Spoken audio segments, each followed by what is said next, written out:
medical professionals administering unregistered COVID-19 vaccines will all be revoked. The health department says an investigation is already underway over the unauthorized jabs. It's final, the United States has been included in the country's travel ban due to the British strain of COVID-19. Returning Filipinos are advised to reconsider travel plans due to limited quarantine facilities. The World Health Organization has given Pfizer and BioNTech shots emergency use listing. Local health authorities say this will speed up the country's access to their shots.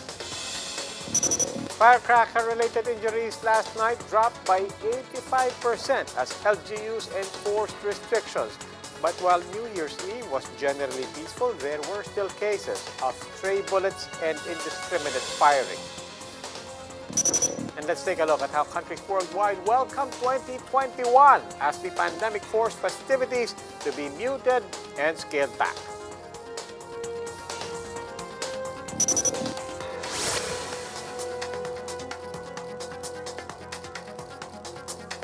Let's start with multiple investigations underway regarding the unauthorized vaccination of PSG personnel. Included in the probe are medical professionals who administered the yet-to-be-registered jabs. They run the risk of losing their license. Ria Fernandez with a big story. The Food and Drug Administration has started its investigation on the inoculation of members of the Presidential Security Group with unregistered COVID-19 vaccines. In a statement Thursday, Health Secretary Francisco Duque warned that doctors and other medical professionals could be stripped of their licenses should they be found involved in administering the smuggled vaccines. The Secretary stressed the need to be more circumspect this time of the pandemic. FDA Chief Eric Domingo said that they are already coordinating with the Bureau of Customs to avoid a repeat of the illegal entry of COVID-19 vaccines. But as to when the results of the probe will be released, Duque says there is still no clear timeline. Last time I spoke to DG Eric Domingo, he said that after the holidays, now whether this will be finished by within a week or two is something that's not yet clear to us.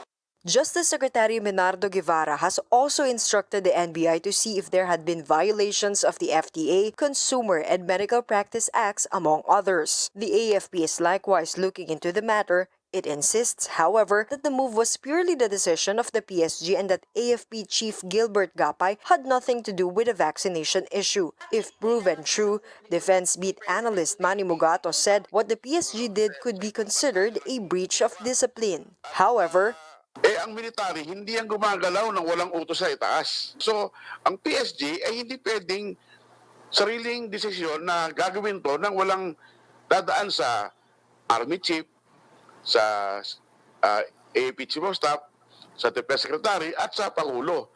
Amid the controversy, Duque is advising soldiers who received unauthorized COVID shots to immediately report to them for monitoring of possible side effects.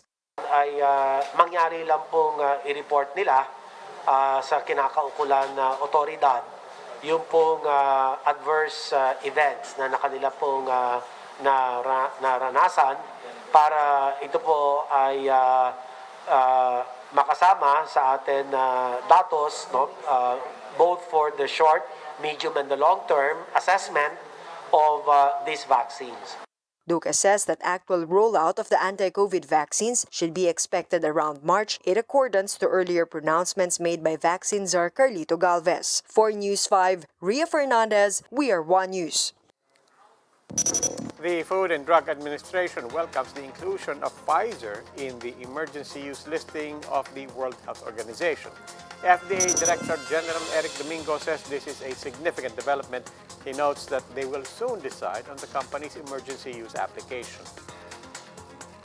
The WHO listing comes after Pfizer and BioNTech met the organization's safety and efficacy standards. Health Secretary Francisco Duque is also happy about the development. He says this should speed up the country's access to Pfizer shots. Easier for the local FDA, our own FDA, to already review all the documents and assess the risk-benefit ratio of the said candidate vaccine. The United States is now included in the Philippines travel ban to the dismay of many OFWs. Authorities are urging Filipinos abroad to reconsider their travel plans while the order is in place. Jenny Dongon tells us why. It's been 5 years since Rose last went to the Philippines. She has been working in Ohio, USA. The OFW was hoping to come back this month, despite her flights already being canceled twice due to the pandemic. But her trip was not meant to be. The US is now included in the country's travel ban. Even though returning Filipinos are allowed entry, her airline company canceled her booking. Lahat ng Pilipino dito talagang 2-3 jobs. And going home is parang namin yung relief namin at makapagpahinga with the family. Ganun lang.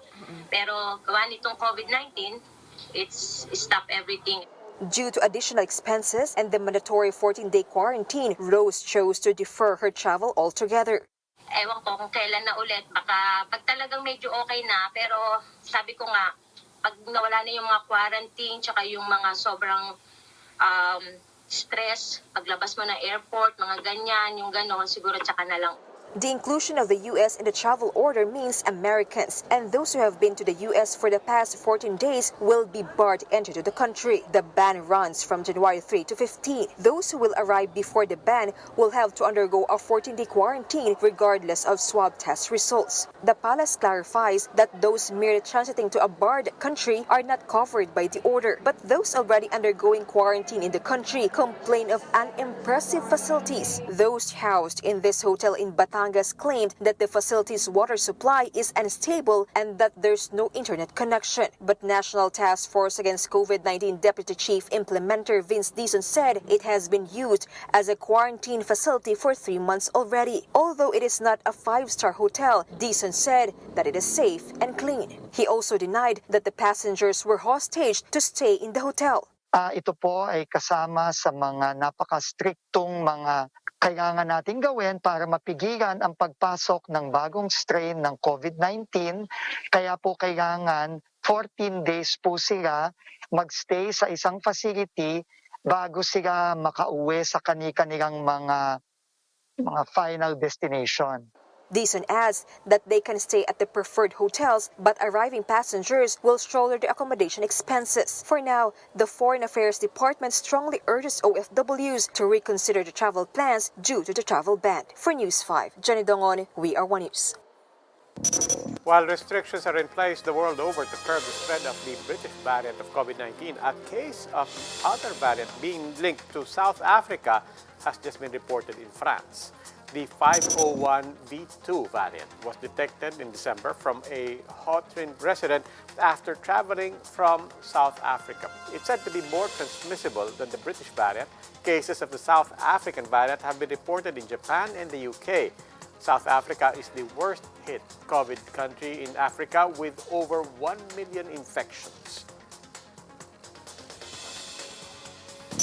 We'll go for a quick break. When the big story returns, 2021 is starting on a good note. The health department only tallied around 50 fireworks-related incidents. And the Manila City LGU just might be one step ahead. They're in talks with vaccine developers and have started pre-registration for COVID-19 inoculation shots.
Good evening. You're still watching The Big Story. I'm Robbie Alampay. 2021 is off to a good start. It seems the Health Department is reporting an 85% decline in fireworks-related injuries. This gave pandemic-stressed health workers a much-needed breather. Marlene Alcaide with The Big Story. 12-year-old Russell was rushed to the East Avenue Medical Center just a few hours before midnight. She injured her finger due to a quitis blast. Kaya sabi ko, anak, huwag ka lalabas. Nakapulusot sa bahay ang bata. Ayan, hindi ko alam kung saan bumili. Ako, pag nakita ko yung binila na yan, didibanta ko nila. Althea and Deborah were also injured. A quitis landed right in front of them while they were peacefully watching their neighbor's fireworks display. Siya po napuruhan kasi mismo sa tapat niya. Siyang napuruhan na? Opo. Ito nakapantalon pa po siya. Siyang mismo sa tapat niya bumagsak yung quitis. Sa aming street namin, talagang binabawal po namin ipaputok kayo. Kaya sa kabilang street, hindi namin namumonitor. EAMC management says it usually caters to dozens of teenagers every New Year's Eve. But this time, the hospital only reported 5 fireworks-related injuries or FRWIs. 11 cases were tallied at the Ceres Memorial Medical Center until this morning. This includes a 6-year-old who picked up an unnamed firecracker in their neighborhood. The worst injury by far is a man whose right middle finger had to be amputated after a so-called tuna blew up as he was holding it. The health department has so far recorded 49 FWRIs and 1 stray bullet incident. That's 85% lower than the 340 injuries it reported in 2020. Metro Manila accounted for 22 FWRIs, most of which are from legal fireworks. Kasi lahat po yan, talaga nakakadisgrasya. So ito na nga nakikita natin. Ano? So let us be reminded that fireworks, whether legal or illegal, are really dangerous. Not only to our health, but also to our environment. The DOH attributes the improvement to the fireworks bans implemented by several local government units. The lower cases meant an easygoing shift for healthcare workers who had a tough 2020. Some of them even managed to have medianoche while on duty. For Carlo, this is a much-needed reprieve. Starting pandemic, emotionally and physically stressful siya eh. Kasi syempre may mga kasama kaming namayapa na tinamaan ng virus. May mga kasama kami ngayon sa team namin, sa team ko, may mga naka-admit pa na recently lang nag-acquire ng virus. So wala naman po may gustong makakuha noon. Pero it's, kagaya na sabi ko, it's part of our job, it's part of our duty. So tuloy-tuloy pa rin po. For News 5, Marlene Alcaide, we are One News. While the National Police describes last night's revelry as generally peaceful, there were still 3 reported stray bullet incidents. A 12-year-old girl from Lanao del Norte died after a stray bullet hit her head while playing outside. 2 were also injured due to stray bullets, a 6-year-old boy from Negros Oriental and a man from Dagupan. A policewoman in Malabon was also arrested last night due to indiscriminate firing. Authorities recovered 14 spent shells from a 9mm pistol at the scene. She will face raps for alarm and scandal and could face dismissal. Actually, ayon po sa ating investigation, nagkaroon po siya ng alitan po doon sa ka-live-in po niya, ka-live-in na girlfriend niya.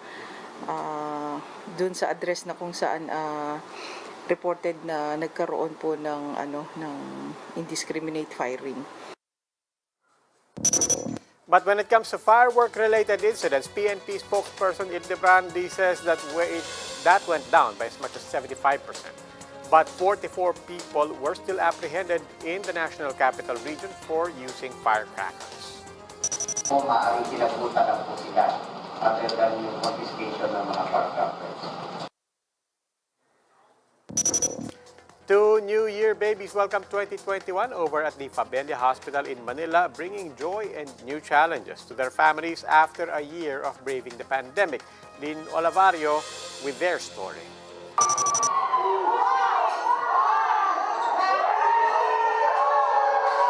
This was the scene at the delivery room of Dr. Jose Fabella Memorial Hospital as the clock struck 12 midnight. Doctors and nurses joined mothers who welcomed their New Year babies.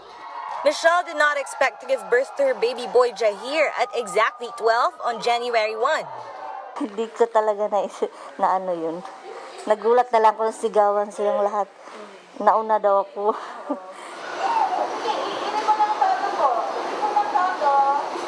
This is a 36-year-old mother's third pregnancy.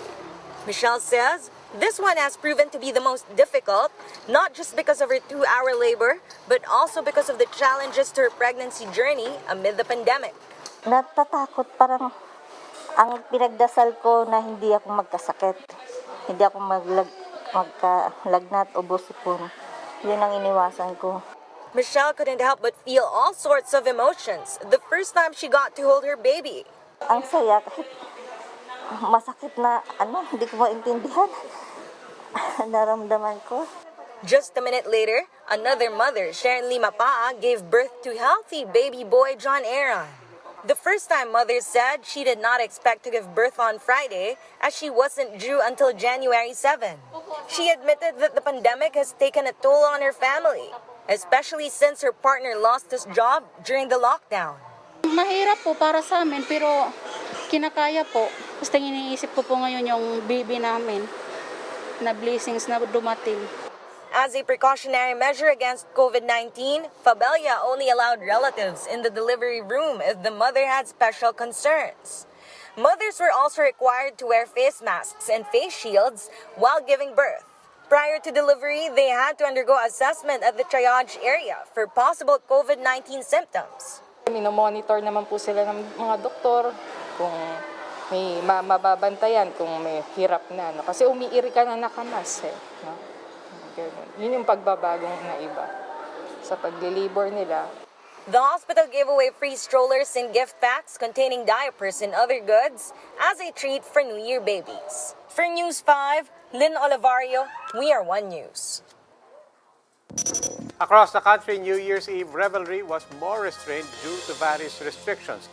Mandileños welcomed 2021 with a drone show. In Intramuros, the pitch-black smoke-free firmament was lit up by drones forming the words Happy New Year and Welcome 2021. There was also brief fireworks displays over in Davao City with the Torotot Festival canceled to curb the spread of COVID-19. Davaoeños celebrated the night in the comfort of their own homes. They banged drums, blasted stereos, and danced the night away. And these are the other big stories tonight. The city government of Manila has launched its online pre-registration for free COVID-19 vaccines. Mayor Isko Moreno says they are in talks with Pfizer and Moderna for the procurement of their COVID-19 shots. They say they opened the website to streamline the process once shots become available. The Health Department is denying that it deliberately stalled Sinopharm's application for clinical trials in the country. The DOH says the engagement has been approved, and it was approved as early as May. But Sinopharm did not respond when the Science Department said the government cannot fund the trials. The Food and Drug Administration says Sinopharm has not submitted any formal application for clinical trials nor emergency use in the country. Quarantine restrictions in Isabela and Iloilo City have been eased to modified general community quarantine. Malacanang released the updated list of quarantine classifications for January following appeals from LGUs. Metro Manila is still under GCQ along with the provinces of Batangas, Lanao del Sur, and Davao del Norte. The cities of Santiago, Tacloban, Iligan, and Davao are also under GCQ. The rest of the country is under MGCQ. We'll go for a quick break when the big story returns. New Year's Eve, for the most part of the globe, was toned down as restrictions and health protocols limited movement and festivities. And K-drama fans are loving 2021 so far. The leads of the hit Korean series Crash Landing on You are confirmed to be dating. The details next.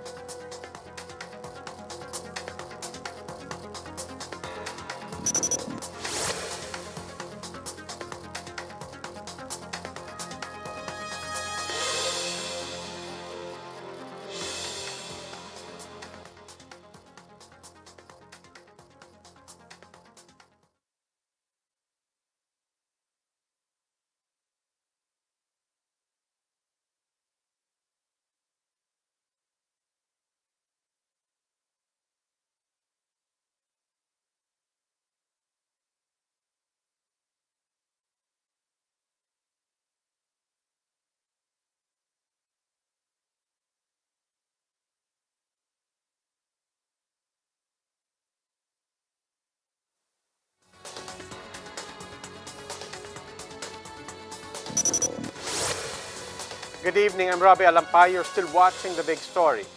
Looks like we will not be saying goodbye to ube cheese pandesal and other fads that define the quarantine period. This, as food and other business ventures are still expected to flourish this year. If you're looking for some ideas, watch Gerard de la Peña's report.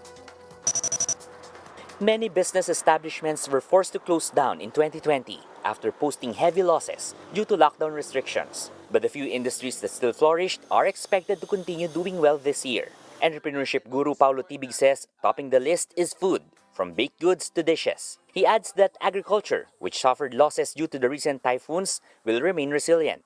Tibig says delivery services will continue to thrive thanks to the growing dependence on e-commerce. Other business ventures that are expected to click this 2021 are those related to trading, IT and online content, and cleaning services. Also included on the list is wellness, skincare, and fashion. Ito kasi yung pinaka-relevant at this point. Ito yung necessity at ito yung karamihan at nakita natin na very sustainable. Audrey, a self-confessed accidental entrepreneur, plans to expand her sushi bake business that started in the middle of the pandemic. She says she will introduce more flavors in other dishes. It's a fad. So parang I'm sure it will die down. Pero grabe talaga yung lalo na yung mga loyal customer talaga. As in, they come back for it. On the other hand, Tibig says industries hit hard by the pandemic, including tourism, events management, and entertainment, will likely remain weak. The entrepreneurship guru has a challenge for those who belong to these sectors.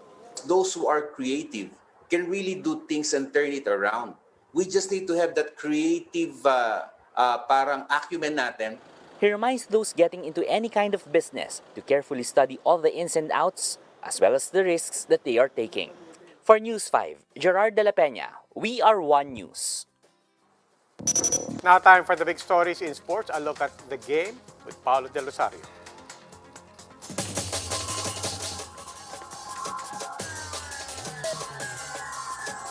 Meralco Bolts head coach Norman Black is ready for a new year of basketball in the PBA after reaching the semifinals in the recent Philippine Cup.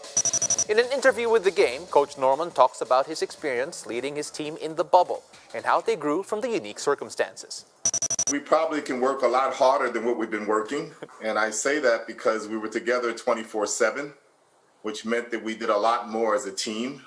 We had coaches viewing, we had players viewing, we had weights and conditioning together, we had pool time together as well as practice together. So that took basically the entire day, every day, and we put a lot of work in while we were there, which means that we probably can do a little bit more of that here in Metro Manila too. So we worked very, very hard to try to win games there. You know, it's a little bit different, Paulo, the fact that you can't really dwell too much on what's happening today. You really have to look forward to the next day. In other words, if you lose a game, you can't think about it too much because you have a game either the next day or 2 days later.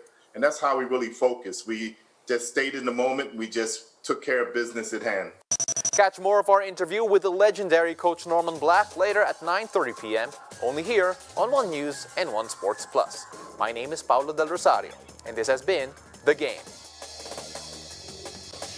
In entertainment, fans are gushing worldwide as the real romance of crash landing on new stars Hyun Bin and Son Ye Jin turned real.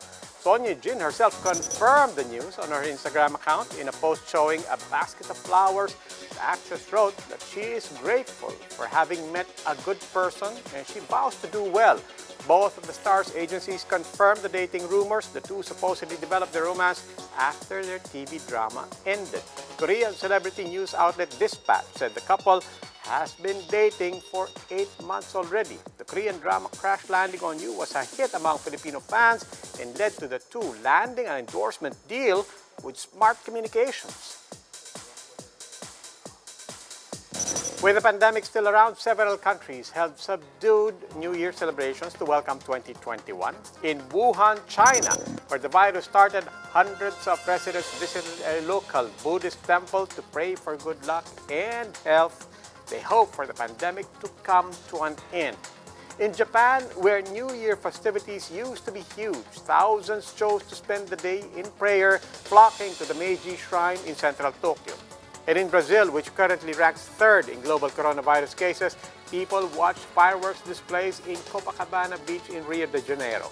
Socially distanced revelers enjoy the pyrotechnics with face masks on in compliance with health protocols. And that wraps up today's big story. Catch us again tomorrow at 8 p.m. on Signal Channels 8 and 250. Please like our Facebook page, One News. For more in-depth analysis, visit our webpage, onenews.ph. I'm Robbie Alampay. We are One News. Happy New Year. Good evening.